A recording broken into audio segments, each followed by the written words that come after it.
Yo, in this video, I'm going to teach you 3 easy card tricks that you can learn in just 5 minutes. And the best part is that they're all self-working. There is no sleight of hand required, no practice, nothing. You just do the trick and receive your well-deserved applause. Now, I don't want to waste your time, so let's dive straight into the tutorials. But first, make sure that you smash like if you haven't already and subscribe. If you're not aware, I'm doing a 365 Days of Magic challenge, only it's a leap year, so it's 366 days. So smash like. And with all that said and done, let's take a look at tutorial number 1. Alright, for trick number 1, all you need is your deck of playing cards, 52 cards to be exact, and you're just going to ask your spectator as you riffle down the side to say stop wherever they want, then you cut to that spot and you reveal 2 cards to them.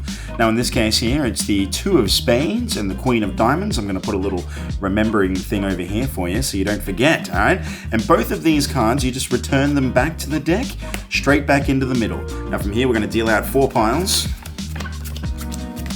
I mean, this is going to take a second, so speed ramp.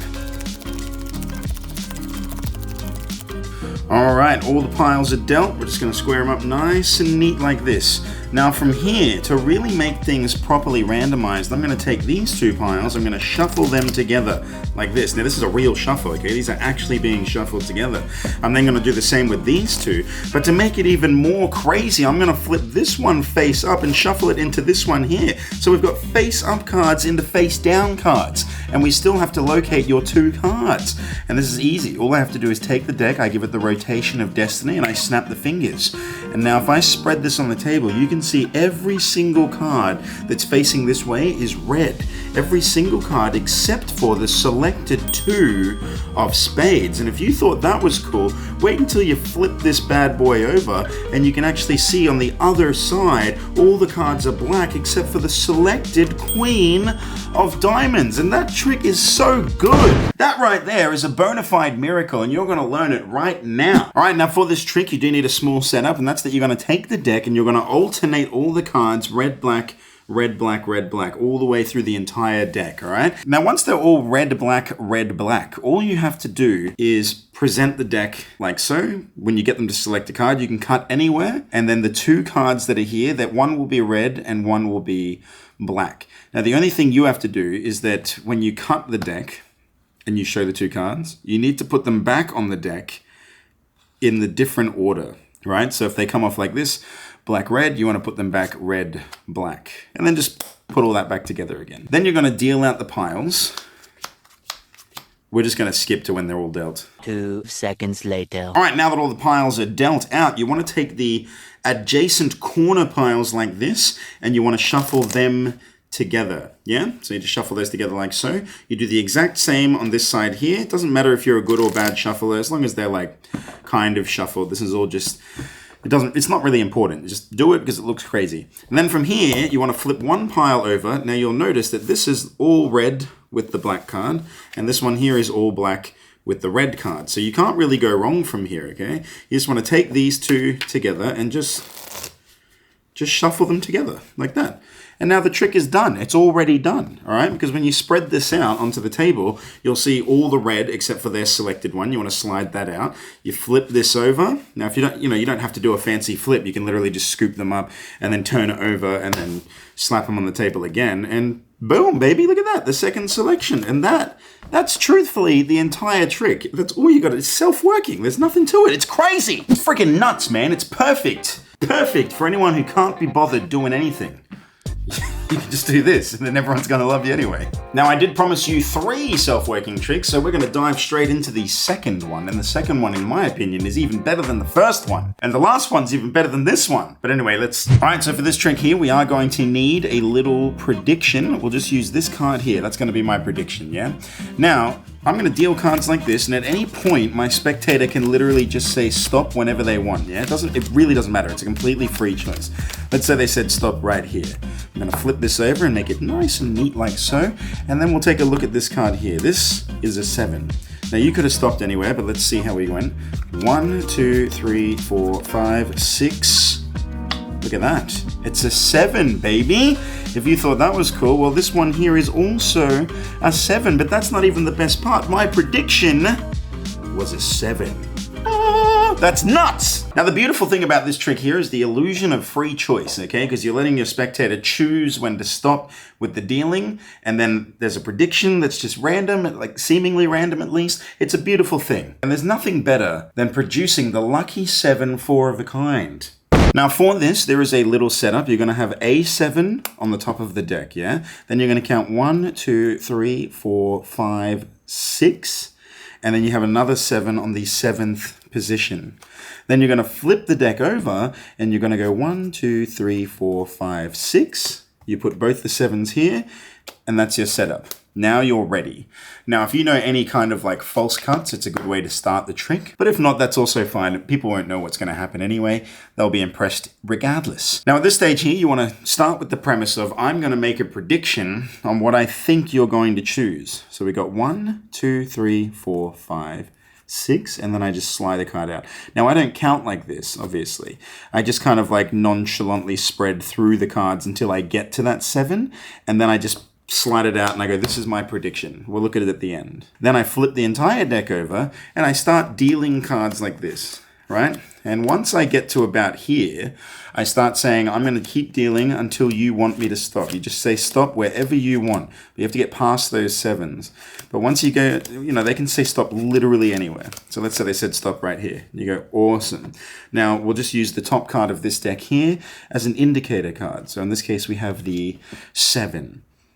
Now, this is the beautiful thing because it's all pretty much done from here. But because you could have stopped anywhere, but you chose to stop right here, this is the impossible moment. So we got 7, 1, 2, 3, 4, 5, 6, 7, right? And then you go, this card here is also a 7, and the prediction was a 7. It's all just so, look at this nice, beautiful formation, the T form, the almighty T formation. Now the beautiful thing is, again, there's no skill. You don't have to do anything. It's just all self-working. You just do the thing and people are going to be impressed. I'm already impressed. I'm impressed that you're still watching the video at this point. It's very impressive. Your commitment to this channel doesn't go unnoticed. We'll be giving you a pay rise. We don't even pay you anyway. And now we've reached the last trick. All right, now for this trick here, you get to shuffle the deck and then you're going to get your spectator. They can shuffle it too if they want, it doesn't matter. Then they're going to pick out 12 cards, okay? So that's 3, that's 6, 9, and 12. There we go, 12 cards. You now have 12 beautiful cards. Now from here you have them select a card. Let's say they picked this one here, the 10 o' hearts, yeah? We're going to take that, we put it back into the packet like so, and then we're just going to take the cards and we're going to start flipping them over every other card like this, yeah? Just flip over a bunch of random cards like this. And then, I will now give this to my spectator. What I want them to do is they take it, they give it a cut like this. I want them to take 2 cards and then just flip those over. Now they can do this as many times as they want. They can give it a cut, take them, flip it over. They can flip it face up, give it a cut like this, take 2, flip them like that. It really doesn't matter. And then from here, you're just going to start dealing them out into equal piles. Once they hand it back to you, just start dealing them out into equal piles like this, nice and easy. From here, we take this packet here, we flip that one there over there, that one there goes over there, that one there goes over there.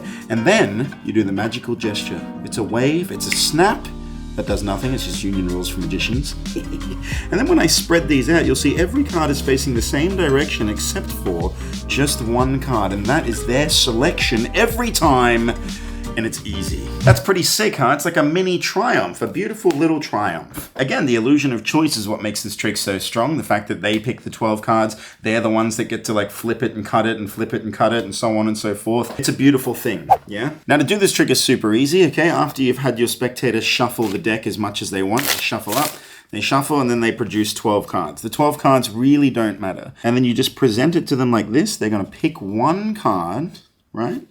They pick one card, and then what you're going to do is while they're looking at this card is you're just going to lift up one card. Just lift it up and just kind of hold it separate from the rest, okay? Because when you take this back, you're going to put it second from the top.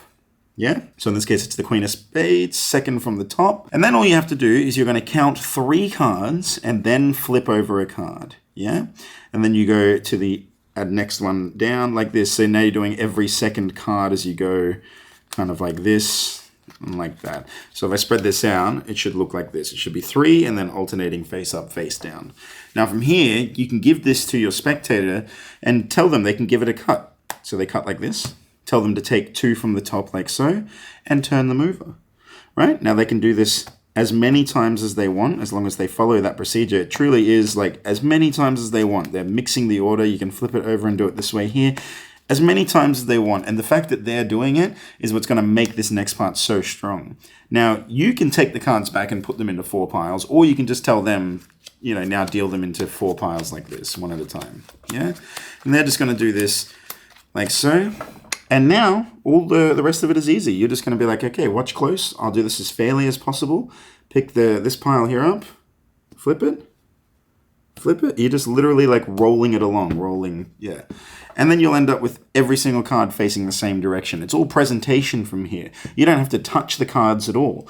And then the best thing is that when they spread them out again, their card will be the only one facing in the opposite direction. Now, don't let anyone fool you. You don't need fancy sleight of hand to be a good magician, okay? Being lazy is just as skillful as being skillful. Anyway, guys, I hope you enjoyed those tricks. Comment below which one's your favorite. And if you want to see more of these, get this video to 3,000 likes, and I'll make another one with self-working tricks easy. Call me Bucky, lucky that I'm innocent. If I didn't have no morals, I'd be menacing.